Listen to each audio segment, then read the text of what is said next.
Hi friends, welcome to my channel. ಇವತ್ತು ನಾನು ನಂದೇ ಓನ್ ಸ್ಟೈಲ್ನಲ್ಲಿ ಗ್ರೀನ್ ಕಲರ್ ಚಿಕನ್ ಮಸಾಲ ಮಾಡಿ ತೋರಿಸ್ತಾ ಇದ್ದೀನಿ. ಟೇಸ್ಟ್ ಅಂತೂ ಸೂಪರ್ ಆಗಿರುತ್ತೆ. ಇದನ್ನು ನಾವು ಚಪಾತಿ, ಪೂರಿ, ಪರೋಟ ಯಾವುದ್ರ ಜೊತೆ ಬೇಕಾದರೂ ತಿನ್ಬೋದು. ಎಲ್ಲದಕ್ಕೂ ಒಳ್ಳೆ ಕಾಂಬಿನೇಷನ್ ಆಗುತ್ತೆ. ಮಾಡೋದು ಸಹ ಅಷ್ಟೇ ಸುಲಭ. ಬ್ಯಾಚುಲರ್ಸ್ ಸಹ ತುಂಬ ಈಸಿಯಾಗಿ ಮಾಡ್ಕೋಬೋದು. ಸೊ ಹಾಗಾದರೆ ಇದನ್ನು ಹೇಗೆ ಮಾಡೋದು, ಇದಕ್ಕೆ ಏನೆಲ್ಲ ಇಂಗ್ರೀಡಿಯೆಂಟ್ಸ್ ಬೇಕು ಅಂತಂದೇಳಿ ಒಂದ್ಸಲ ಚೆಕ್ ಮಾಡೋಣ. ಮೊದಲೇದಾಗಿ ನಾನಿಲ್ಲಿ ಈ ಗ್ರೀನ್ ಕಲರ್ ಚಿಕನ್ ಮಸಾಲ ಮಾಡೋದಕ್ಕೆ 1 kg ಆಗೋಷ್ಟು ಚಿಕನ್ ತಗೊಂಡು ಒಂದೆರಡು ಸಲ ಚೆನ್ನಾಗಿ ತೊಳೆದಿಟ್ಕೊಂಡಿದ್ದೀನಿ.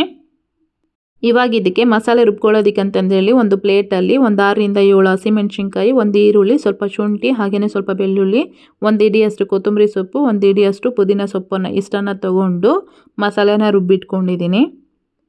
ಈಗ ರುಬ್ಬಿಟ್ಕೊಂಡಿರೋಂಥ ಮಸಾಲೆ ಏನಿತ್ತಲ್ವ ಅದನ್ನು ಈ ಚಿಕನ್ ಜೊತೆ ಹಾಕ್ಬಿಟ್ಟು ಒಂದು ಸಲ ಈ ರೀತಿ ಚೆನ್ನಾಗಿ ಮಿಕ್ಸ್ ಮಾಡ್ಕೊಳ್ತಾ ಇದ್ದೀನಿ. ನೋಡಿ, ಈ ಥರ ಮಾಡೋದ್ರಿಂದ ಉಪ್ಪು ಖಾರ ಎಲ್ಲ ಚೆನ್ನಾಗಿ ಹಿಡಿಯುತ್ತೆ ಅಂತಂದೇಳಿ, ಹಾಗೆಯೇ ತಿನ್ನೋದಕ್ಕೂ ಸಹ ತುಂಬ ಟೇಸ್ಟಿಯಾಗಿರುತ್ತೆ.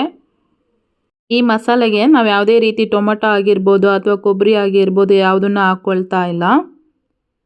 ಒಂದು ಸಲ ಇದನ್ನು ಈ ರೀತಿ ಚೆನ್ನಾಗಿ ಮಿಕ್ಸ್ ಮಾಡ್ಕೊಂಡ್ಮೇಲೆ ಇವಾಗ ಇದ್ರ ಜೊತೆಗೇ ಒಂದು ಅರ್ಧ ಚಮಚದಷ್ಟು ಕಾಳು ಮೆಣಸಿನ ಪುಡಿ, ಹಾಗೆಯೇ ಒಂದು 1/4 ಚಮಚದಷ್ಟು ಅರಿಶಿನ ಪುಡಿ, ಒಂದು 1/4 ಚಮಚದಷ್ಟು ಗರಂ ಮಸಾಲ, ರುಚಿಗೆ ತಕ್ಕಷ್ಟು ಉಪ್ಪು, ಒಂದು ಅರ್ಧ ಬೌಲ್ನಷ್ಟು ಮೊಸರು, ಒಂದು ಅರ್ಧ ನಿಂಬೆ ಹಣ್ಣನ್ನು ಹಾಕ್ಕೊಳ್ತಾ ಇದ್ದೀನಿ.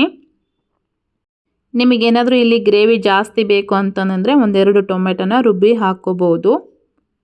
ಮಸಾಲೆ ಪುಡಿಗಳೆಲ್ಲ ಹಾಕಿದ ಮೇಲೆ ಇದನ್ನು ಮತ್ತೆ ಒಂದು ಸಲ ಚೆನ್ನಾಗಿ ಮಿಕ್ಸ್ ಮಾಡಿಕೊಂಡು ಒಂದು ಅರ್ಧ ಗಂಟೆ ನೆನೆಯೋದಕ್ಕೆ ಬಿಡ್ತಾ ಇದ್ದೀನಿ. ನಾನು ಅರ್ಧ ಗಂಟೆ ಆಗಿದೆ. ಇವಾಗ ಅದನ್ನು ನೆನೆಸಿಟ್ಟು ನಾನು ಇವಾಗ ಒಗ್ಗರಣೆ ಮಾಡೋದಕ್ಕೆ ಅಂತಂದೇಳಿ ಒಂದು ಕಡಾಯಿಗೆ ಎಣ್ಣೆ ಹಾಕಿಬಿಟ್ಟು ಅದು ಸ್ವಲ್ಪ ಬಿಸಿ ಆದಮೇಲೆ 1 ಪೀಸ್ನಷ್ಟು ಚಕ್ಕೆ, ಒಂದು 4 ಏಲಕ್ಕಿ, 2 ಪಲಾವ್ ಎಲೆ, ಒಂದು ಅರ್ಧ ಚಮಚದಷ್ಟು ಸೋಂಪು ಕಾಳು, 1 ಸ್ಟಾರ್ ಹೂವು, 1 ಜಾವಿತ್ರಿ ಇಷ್ಟನ್ನು ಹಾಕ್ಕೊಂಡು ಸ್ವಲ್ಪ ಫ್ರೈ ಮಾಡ್ಕೊಂಡ್ಮೇಲೆ ನೆನೆಸಿಟ್ಟಿರೋಂಥ ಚಿಕನ್ ಏನಿತ್ತಲ್ವ ಅದನ್ನು ಸಮೇತ ಇದರಲ್ಲಿ ಹಾಕ್ಕೊಳ್ತಾ ಇದ್ದೀನಿ.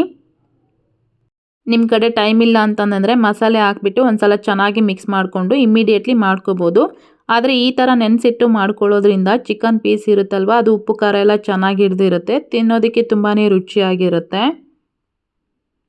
ನಿಮಗೇನಾದರೂ ಇಲ್ಲಿ ಚಿಕನ್ ಗ್ರೇವಿ ಬಂದುಬಿಟ್ಟು ಸ್ವಲ್ಪ ಸ್ಪೈಸಿಯಾಗಿ ಬೇಕು ಅಂತಂದರೆ ಸ್ವಲ್ಪ ಗ್ರೀನ್ ಚಿಲ್ಲಿನ ಜಾಸ್ತಿನೇ ಹಾಕ್ಕೊಂಡು ಮಾಡ್ಕೋಬೋದು. ಇವಾಗ ಇದನ್ನು ಈ ರೀತಿ ಚೆನ್ನಾಗಿ ಮಿಕ್ಸ್ ಮಾಡ್ಕೊಂಡ್ಮೇಲೆ ಮುಚ್ಚಿಬಿಟ್ಟು ಒಂದು 10 ನಿಮಿಷ ನಾನು ಬೇಯೋದಕ್ಕೆ ಬಿಡ್ತಾ ಇದ್ದೀನಿ. 10 ನಿಮಿಷ ಆದಮೇಲೆ ಮುಚ್ಚಳ ತೆಗೆದುಬಿಟ್ಟು ಇವಾಗ ಇದ್ರ ಜೊತೆಗೇ 1 ಚಮಚದಷ್ಟು ಧನಿಯಾ ಪುಡಿ, ಹಾಗೆಯೇ ಸ್ವಲ್ಪ ಕಸ್ತೂರಿ ಮೇಥಿನ ಹಾಕ್ಕೊಳ್ತಾ ಇದ್ದೀನಿ. ನಿಮಗೇನಾದರೂ ಇಲ್ಲಿ ಜಾಸ್ತಿ ಗ್ರೇವಿ ಬೇಕು ಅಂತಂದರೆ ಸ್ವಲ್ಪ ನೀರು ಹಾಕ್ಕೊಂಡು ಮಾಡ್ಕೋಬೋದು. ಆದರೆ ಈ ಥರ ಗಟ್ಟಿ ಗ್ರೇವಿ ಮಾಡಿಕೊಂಡ್ರೆ ತುಂಬ ರುಚಿಯಾಗಿರುತ್ತೆ ತಿನ್ನೋದಕ್ಕೆ. ಮುಚ್ಚಳ ತೆಗೆದ್ಮೇಲೆ ಇದನ್ನು ಒಂದು ಸಲ ಈ ರೀತಿ ತಿರುಗಿಸ್ಕೊಂಡು ಮತ್ತೆ ಒಂದು 10 ನಿಮಿಷ ನಾನು ಇದನ್ನು ಬೇಯೋದಕ್ಕೆ ಬಿಡ್ತಾ ಇದ್ದೀನಿ. ನಾನು ಆಗಲೇ ಮಿಕ್ಸ್ ಮಾಡೋದಕ್ಕೆ ಬಳಸ್ಕೊಂಡಿದ್ನಲ್ವ ಅದೇ ಬೇಸನ್ಗೆ 1 ಗ್ಲಾಸ್ನಷ್ಟು ನೀರನ್ನು ಹಾಕ್ಕೊಂಡು ಬೇಯಿಸ್ಕೊಳ್ತಾ ಇದ್ದೀನಿ. ನೋಡಿ, ಇಷ್ಟು ನೀರು ಹಾಕ್ಕೊಂಡ್ರೆ ಸಾಕಾಗುತ್ತೆ, ಗ್ರೇವಿನೂ ಸಹ ಚೆನ್ನಾಗಿರುತ್ತೆ.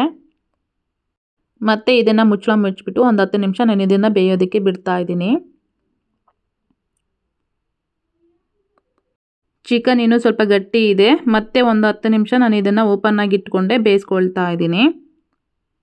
10 ನಿಮಿಷ ಆದಮೇಲೆ ನೋಡಿ, ಚಿಕನ್ ಗ್ರೇವಿನೂ ಸಹ ಗಟ್ಟಿಯಾಗಿದೆ, ಚಿಕನ್ನು ಸಹ ಚೆನ್ನಾಗಿ ಬೆಂದಿದೆ. ಕೊನೆಯದಾಗಿ ನಾನು ಸ್ವಲ್ಪ ಕರಿಬೇವನ್ನ ಹಾಕ್ಕೊಳ್ತಾ ಇದ್ದೀನಿ. ನೀವು ಬೇಕು ಅಂತಂದರೆ ಇದನ್ನು ಹಾಕೋಬೋದು, ಇಲ್ಲ ಅಂತಂದರೆ ಸ್ಕಿಪ್ ಮಾಡ್ಕೋಬೋದು. ಕರಿಬೇವು ಹಾಕಿದ ಮೇಲೆ ಒಂದು ಸಲ ಇದನ್ನು ಚೆನ್ನಾಗಿ ಮಿಕ್ಸ್ ಮಾಡಿಕೊಂಡ್ರೆ ರೆಡಿ ಆಯಿತು.